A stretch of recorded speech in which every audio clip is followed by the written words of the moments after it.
Assalamualaikum warahmatullahi wabarakatuh. Waalaikumsalam warahmatullahi wabarakatuh. Terima kasih teman-teman.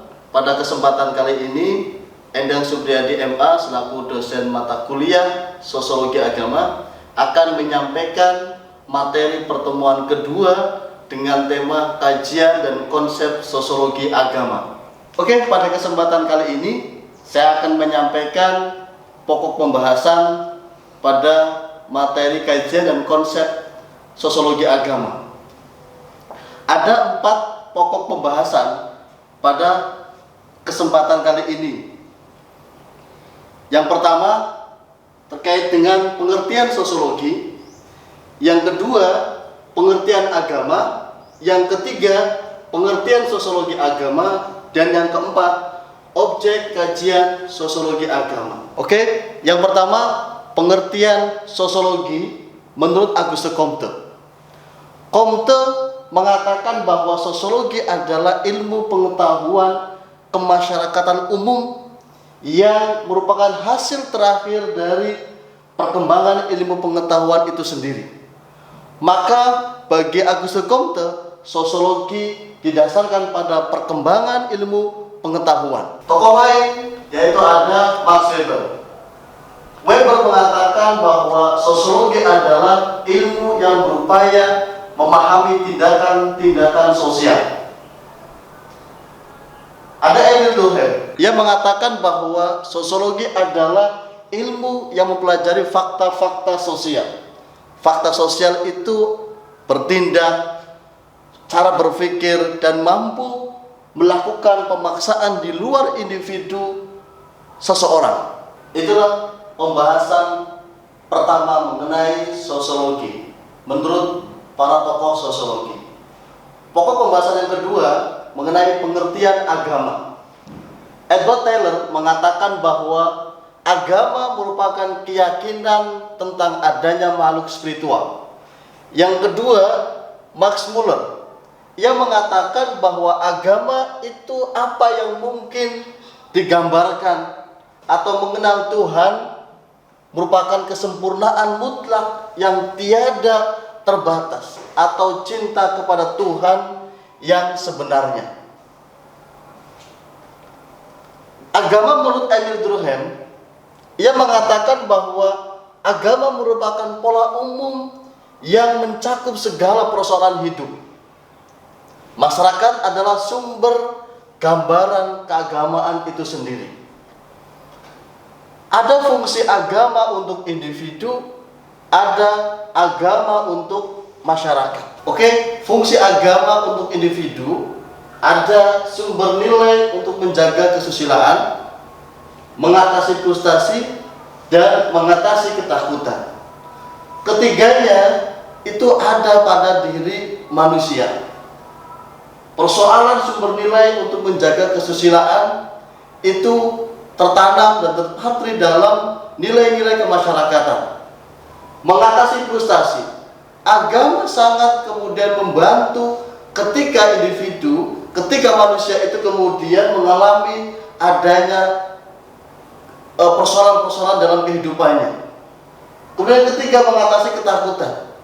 Setiap orang itu akan pasti mengalami namanya ketakutan, dan agama ini menjadi salah satu pendorong penyemangat untuk menghindari persoalan-persoalan ketakutan ini.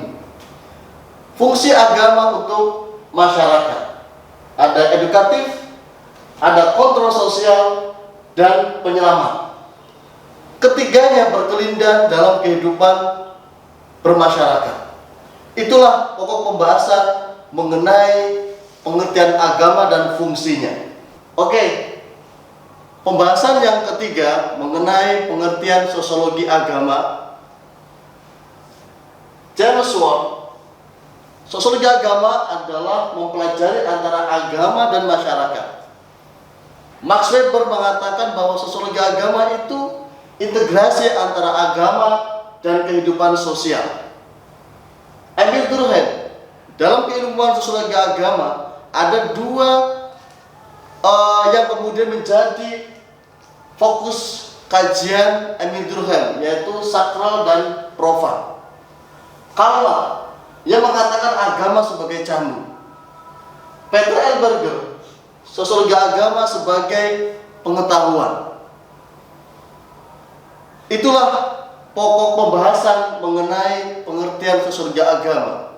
Oke, pembahasan yang terakhir mengenai objek kajian sosiologi agama.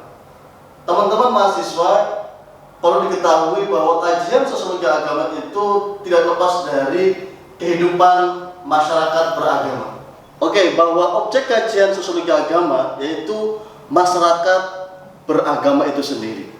Sehingga teman-teman bisa mengetahui bahwa apa yang dikaji dalam keilmuan sosiologi agama, yaitu masyarakat beragama. Itulah pembahasan mengenai objek kajian sosiologi agama. Itulah pokok pembahasan mengenai objek kajian sosiologi agama. Teman-teman, coba kita kemudian merefleksikan materi dari mulai pokok pembahasan pertama sampai yang terakhir mengenai objek kajian sosiologi agama. Teman-teman, bahwa agama merupakan kekuatan yang sangat besar dalam kehidupan manusia. Agama itu sendiri itu dimiliki oleh setiap insan manusia di muka bumi ini. Perlu kita ketahui bahwa agama mempunyai keterkaitan dengan berbagai aspek kehidupan, misalnya keluarga, masyarakat, ekonomi, dan politik. Bahwa ketika tindakan agama sudah bersifat kolektif dan terorganisasi dalam kehidupan sosial manusia, ya, bahwa agama itu akan dijadikan sebagai nilai dasar dalam kehidupan kita semua. Dalam kajian sosiologi agama, kita bisa memetik pelajaran yang sangat berharga, yaitu kita menumbuhkan sikap toleransi, menumbuhkan sikap saling menghargai, menghormati perbedaan, dan tentunya menjaga kesatuan dan kebersamaan dalam kehidupan masyarakat yang beragam ini. Oke, teman-teman mahasiswa yang saya sayangi, itulah materi pertemuan kedua mengenai kajian dan konsep sosiologi agama. Silakan jika ada yang mau disampaikan dari teman-teman mahasiswa. Pak, saya mau bertanya.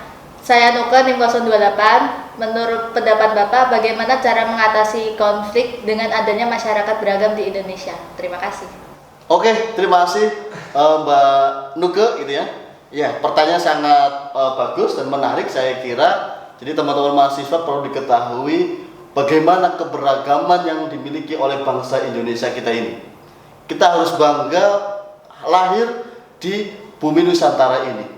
Karena saking banyaknya beraneka ragam budaya, agama, sampai kemudian kita bisa bersatu sampai hari ini. Itu tidak lepas dari adanya nilai-nilai kebersamaan yang sudah tertuang di dalam Pancasila, kemudian Kebinekaan Tunggal Ika, undang-undang, dan sebagainya, kemudian bisa menyatukan kita semua dari Sabang sampai Merauke.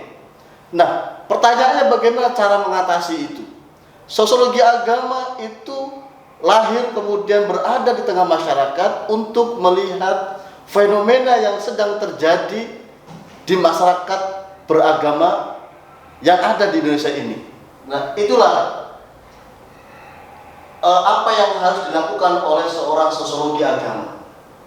Dengan keberagaman yang dimiliki oleh bangsa Indonesia ini, sosiologi agama hadir untuk kemudian memberikan solusi, memberikan saran-saran yang solutif untuk kemudian memecahkan persoalan-persoalan di masyarakat terkait dengan konflik yang kemudian persoalan agama misalnya, gitu kan.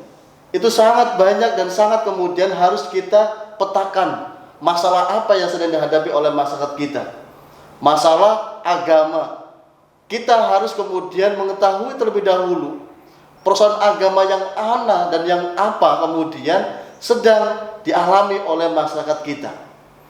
Sosiologi agama itu kemudian memberikan solusi yang terbaik sehingga tidak terjadi perpecahan di tengah masyarakat kita. Itulah saya kira jawaban dari saya Mbak Nuke untuk kemudian kita bisa memberikan yang terbaik untuk masyarakat kita, sehingga kita bisa menciptakan bagian dari orang atau bagian dari masyarakat Indonesia yang kemudian salah satu simpul untuk kemudian menciptakan kedamaian dan kerukunan di tengah masyarakat yang beragam ini. Bagaimana Mbak Nuke? Baik Pak, terima kasih sudah jelas. Oke, silakan selanjutnya ada pertanyaan dari mahasiswa mungkin, dari yang laki-laki. Saya Muhammad Iqbal, izin bertanya, sosiologi agama di Indonesia itu seperti apa? Terima kasih. Oke, terima kasih Mas Iqbal atas pertanyaannya. Saya kira itu pertanyaan yang agak susah kemudian saya menjelaskan secara komprehensif sosiologi agama di Indonesia. Tapi tidak ada salahnya kemudian saya juga kemudian menyampaikan pendapat saya. Karena keberadaan sosiologi agama itu kan lahir bukan di Indonesia, tapi di Jerman, di Prancis, dan yang lainnya. Nah, oke. Bagaimana kemudian sosiologi agama di Indonesia? Kalau pendapat saya, pengamatan saya, dari beberapa literatur yang sudah saya baca, bahwa sosiologi agama di Indonesia ini sangat tepat dan perlu kemudian kita kaji lebih dalam lagi gitu. Tentu nanti hasilnya akan ada banyak perbedaan yang sudah dikaji oleh tokoh-tokoh sosiologi agama di Eropa sana. Tentunya sosiologi agama di Indonesia ini akan sangat berbeda outputnya atau hasil dari pengamatan sosiolog-sosiolog Indonesia. Bahwa sosiologi agama Indonesia ini bisa kita lihat, bisa kita kaji karena keberagaman tadi yang dimiliki oleh bangsa kita. Yang kedua, Indonesia bagian dari negara muslim terbesar di Indonesia, di dunia, Dan ini menjadi ladang ya untuk kemudian kita kaji lebih dalam lagi dengan persoalan-persoalan yang dimiliki oleh masyarakat kita. Bahwa sosiologi agama Indonesia ini mungkin sebagian masyarakat kita itu belum mengenal. Sosiologi agama di Indonesia mungkin belum banyak orang itu mengenal sosiologi agama. Tapi tidak ada salahnya kemudian kita memberikan pemahaman, wawasan kepada masyarakat kita bahwa sosiologi agama itu sangat penting untuk kemudian kita kaji karena bertepatan dengan kehadiran keberagaman yang dimiliki oleh bangsa Indonesia. Saya kira itu jawaban dari saya, Mas Iqbal. Itu jawaban dari saya, Mas Iqbal. Sekiranya ada yang mau disampaikan lagi atau cukup? Sudah cukup Pak. Terima kasih. Oke, terima kasih teman-teman semuanya atas perhatiannya. Dari awal sampai sesi terakhir kita sudah berdiskusi mengenai kajian dan konsep sosiologi agama. Terima kasih juga kepada mahasiswa yang sudah memberikan pertanyaan dan mungkin jawaban dari saya masih ada yang kurang. Itulah tugas kalian untuk kemudian mencari jawaban yang sekiranya itu bisa memuaskan teman-teman mahasiswa terkait dengan apa yang menjadi kegelisahannya terkait dengan materi pada pertemuan kedua ini. Terima kasih. Saya kira itu yang bisa saya sampaikan pada kali ini. Mudah-mudahan bisa dipahami dan bermanfaat untuk kita semua dalam kehidupan bermasyarakat. Nanti kita bisa ketemu lagi di sesi berikutnya. Assalamualaikum warahmatullahi wabarakatuh.